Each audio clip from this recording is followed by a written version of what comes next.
Voilà, ça dure une demi-heure, un quart d'heure. Oui, mais c'est pas une douleur qui est, c'est pas une douleur insupportable. D'accord. Non, c'est tout doux. Parfait, merci. Oui, c'est impressionnant sur le coup quand même. Oui. Ça fait bizarre.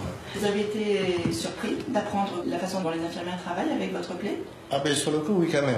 Parce que je ne m'attendais pas à ce qu'on pouvait faire cicatriser avec du miel. Mais c'est sympa, c'est pas douloureux, c'est vrai que ça a l'air d'être très rapide. Nous, on a constaté sur maintenant de nombreuses années que l'évolution était vraiment très très intéressante. C'est pour ça qu'on l'utilise. Quand vous dites très intéressante, c'est-à-dire qu'on gagne pratiquement 8 jours. Un vrai remède de bonne femme pour lequel le personnel soignant a 25 ans de recul. À l'origine de cette initiative, l'intuition d'un homme, un pionnier, le professeur Descottes, aujourd'hui décédé. Ça a commencé avec le professeur Descottes qui nous a demandé, c'est dans les années 80, peu de produits, peu de dispositifs médicaux. Nos connaissances sur la cicatrisation étaient, je vais dire, un petit peu, bon, on reproduisait des gestes qui se faisaient, mais on ne comprenait peut-être pas forcément ce qui se passait quand on regarde aujourd'hui ce qu'on sait. Donc il nous a lancé sur cette piste avec le miel et il nous a dit allez, on part sur une recherche. Et voilà, un noyau dans l'équipe s'est vraiment motivé et passionné pour ce travail parce qu'il y avait le miel, parce qu'il y avait la cicatrisation et c'est parti comme ça. Il a en tout cas été miraculeux pour l'alpiniste Antoine Bonfils. S'il peut aujourd'hui marcher, c'est qu'il a instinctivement compris ce que ce produit pouvait lui apporter.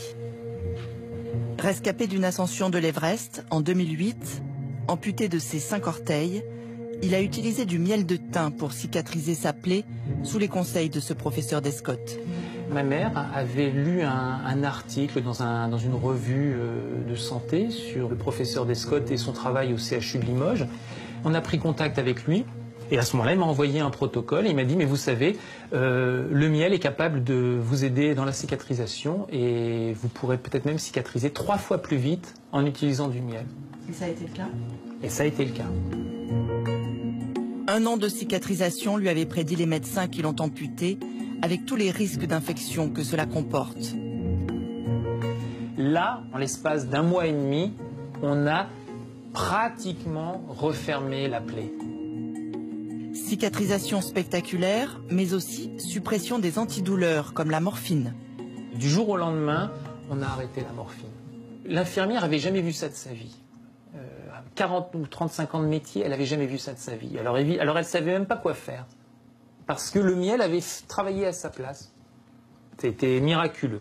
On a commandé un pot d'1 kilo de miel de thym. C'est très drôle parce que je m'attendais à voir un pot arriver, un pot stérile avec, je sais pas moi, avec un opercule, quelque chose qu'il faudrait ouvrir et tout. Et pas du tout, c'était un pot de miel de cuisine fait par un apiculteur, du miel bio.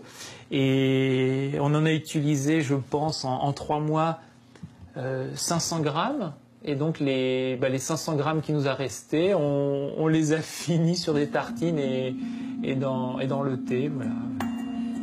Faut-il encore douter des vertus cicatrisantes du miel?